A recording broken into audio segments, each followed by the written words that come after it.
All right, 6:30, I'm calling this meeting to order. We're going to have our invocation moment of silence, followed by the Pledge of Allegiance. If you would, please stand with me, and as we are taking our moment of silence, if we would or could pray for our country, our state, our county, and this world in terms of what's going on with the COVID-19, and just keep everybody lifted up in prayer. Please, let's stand.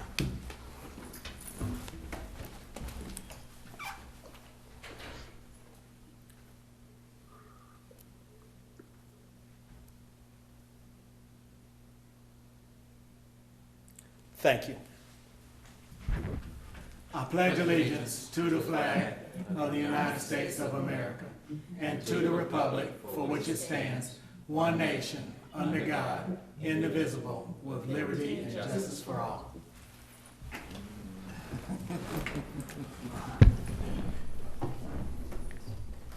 Mr. Chairman, Madam Clerk?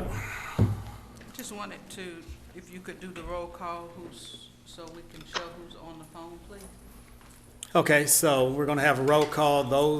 I will first call those commissioners who are calling in. I will start with Commissioner Gail Hambrick. Are you present? Commissioner Hambrick. I see she's on the call, but she's on mute. Okay, I go to Commissioner Franklin Warner. I'm here. Commissioner Sana Gregory. I'm here. Commissioner DeMont Davis. Present. He is present in the boardroom. Myself, of course. Commissioner Gail Hambrick. I'm trying to call her to let her know she's muted.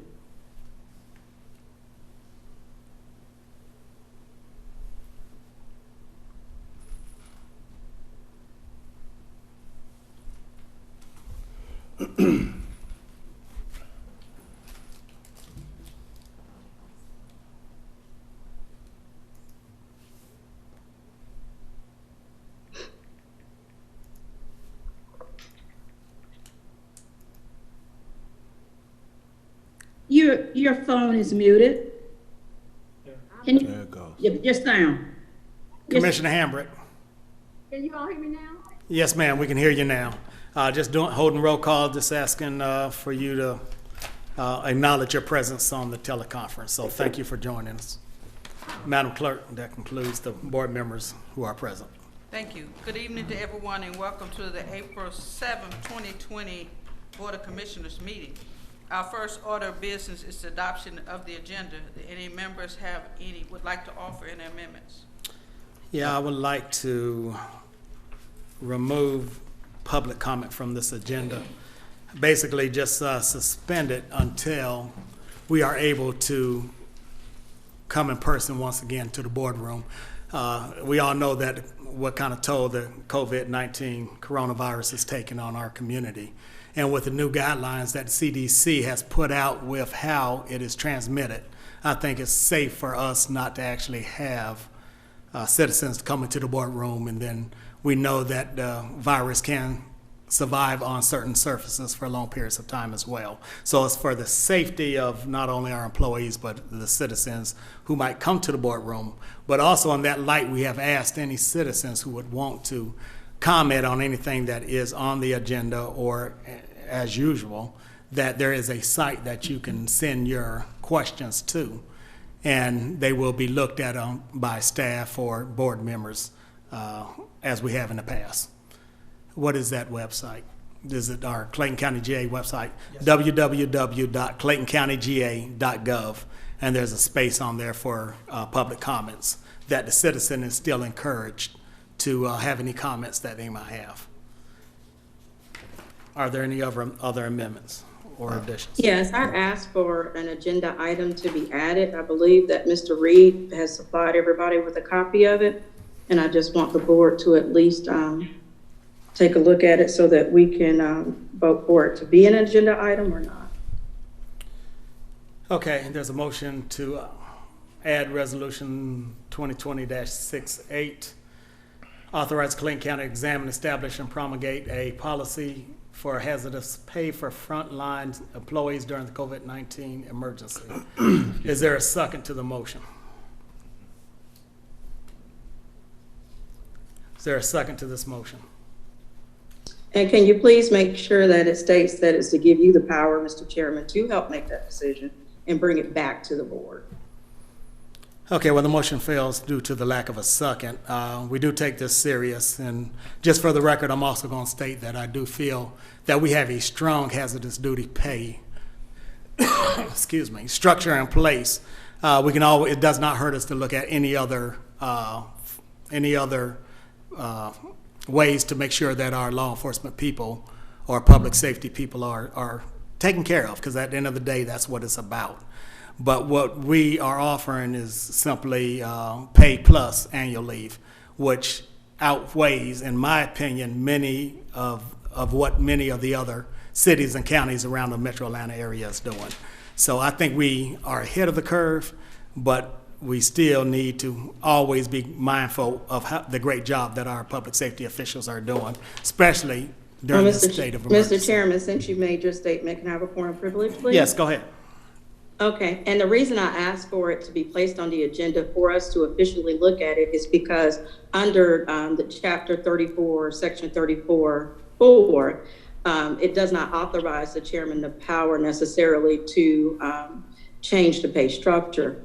And so I wanted to make sure that you had that authority to do so, at least to take a look at it. I know that it would be a budgetary impact, but at the end of the day, a lot of our first responders, they are on the front lines, and this is an unprecedented time, and they're always putting their lives in harm's way, but this also brings their families into the picture, and a lot of their family members may or may not be working at the time. And so with this, the leave, it's a great thing, and I think that we are ahead of the curve. But my concern is that with this COVID-19, we don't know when they'll be able to take that leave. We don't know how long this is going to last, and we also don't even know how it's spreading. So the ask again was just to give you the power to be able to take a look at it with your staff, with the CFO, to see if there was an option for us to provide that additional hazard pay. And hopefully we can take it up in the future, because these men and women definitely are putting their lives on the front lines for us every day. Yeah, and I understand that, and I appreciate your concern, and just know that I don't need this resolution to direct me to have staff look at it. We can simply just take a look at it anyway. But I do appreciate your concern, and it's something that we will continue to take a look at, to your point. Thank you, sir. Commissioner Hambrick. Can you all hear me? Your volume is real low, Commissioner Hambrick. Right, I wanted to add something to that of what we're already doing. Can you hear that? Can you hear that? Yes, ma'am. Your volume is still low, but we can hear you. Matthew, if you can adjust that, because I have it as high as it will go. But I wanted to add to that about what we're doing already.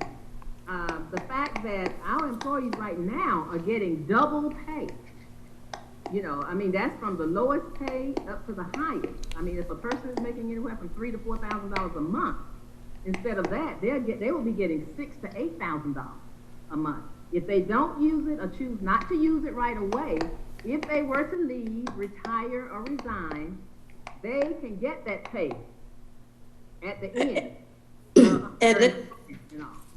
That's why I asked for us to review it, because they'll get it at the end. But our goal is to keep our officers on the street. And so then I'm not sure that that helps us to be able to ensure that we have the best and the brightest out there protecting us, because if they're only going to basically be able to receive that pay when they leave or they retire, then I'm not certain that that's helping us achieve our goal of reducing turnover.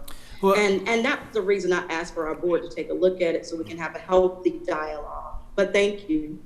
And one other thing before we go on to something else is the fact that with the double pay that we're giving, it's not taxed. If we were to give them the $500 or $250, which I think Henry County is doing, that money is taxed. With what we are doing, they have tax-free money. Anyway. Let me just I add. don't know about that. I think all income is taxed, but let's. Well, let me just say this, that the money that is being banked right now by our law enforcement officers, because right now there's a state of emergency, all hands on deck. The men and women in public safety know this. They signed up for it. They are working with honor and integrity. They're doing an excellent job on the streets of Clayton County. To my knowledge, and the chief has not told me otherwise, our men and women are showing up every day, working hard for the citizens of Clayton County. So this is not going to last forever. And when it does slow down enough for our public safety officials to be able to take leave, then that's what it's about, for them to be able to get with their family, to enjoy that downtime that they so richly are going to be deserving of. And they will have time that was set apart because they are getting extra annual leave hours to do just that. But everybody's comments are duly noted, and I do appreciate everybody's concern in this area. Well, thank you, Mr. Chair, just for even entertaining it. I Yes, appreciate ma'am. it. Any other? Yeah, I've not had, and I don't know if any other commissioner has had the opportunity as well, but I'd like to remove just all the board appointments from this agenda and place them on the next agenda for 421. Okay, so your motion is to table the board appointments Board till the appointments, next meeting. correct. All right, I'll second that motion. Those in favor, aye. Aye. Opposed? Okay. Are there any others? Motion was unanimous. Chair, Yes, ma'am. it was not in relation to that, motion, but I just wanted to add on, because I don't want anyone to think that we don't care about these people who are out there now. I mean, I really do. There are a lot of things that go on. I wish I could be out there, but I can't. So, you know, everything from the food giveaways, but I can't because I have a compromised immune system. And we do care. And in the beginning, I honestly thought it was very generous to give the paid leave as we did, because sometimes people would try to give sick. Because of course, when they leave, you know, you don't have to pay for that. And sometimes municipalities will hide behind giving them that sick. So I thought from the very beginning, it was very generous. And I understand maybe a lot of young guys and girls won't necessarily appreciate it right now because they're still young, and maybe they just got 4 or 5 years, you know, with the department. But again, it's added on to them, is giving them more time for their, you know, that be invested and so forth, or whenever they leave and all that. So I think it's a good thing. I think we're being very generous with that paid leave that we're giving. I just wanted to throw that out because I think we're doing better than a lot of people around. And from the beginning, I thought it was very generous. Okay. I'm so sorry. I do have to say this, please. I don't think the conversation necessarily is that they don't deserve the annual leave. And this conversation is very reminiscent of the time that I first became involved with the county. Several years ago, I'll never forget, somebody told me that, yes, just as you just said, Commissioner, our young people would have a problem. But it's our young people that are on the front lines. And it's not to say that we're not caring. I'm not implying that in any way. But it's the young people that are actually out there. And it will actually, if you look at it, and that's what I wanted CFO to look at it, it's a definitive amount, because you're only dealing with those that are actually on the front lines, where the annual leave is applied to everyone. But I just feel that our first responders are taking on an additional risk at this time. Yes, they do sign up to do the job, and their lives are at risk when they go out there and protect us. But this is something that's unprecedented and beyond that. So they're bringing this back home, as opposed to could possibly bring it back home. Let me make that clear. So I just, again, am glad that our board is taking time to discuss it among one another. Communication is the key. So thank you so much. Okay, thank you. Anybody else has any amendments? Modifications? All right, is there a motion to adopt the agenda? Motion So to moved, Chair. Second. All right, Commissioner Warner made the motion. Commissioner Davis seconded the motion. Any questions? Those in favor, aye. Aye. Aye. Opposed? It's unanimous. Next item would be the consent agenda. All right, is there a motion to approve the consent agenda? So moved. Some. Second. Properly moved and seconded by Commissioner Warner. Any questions?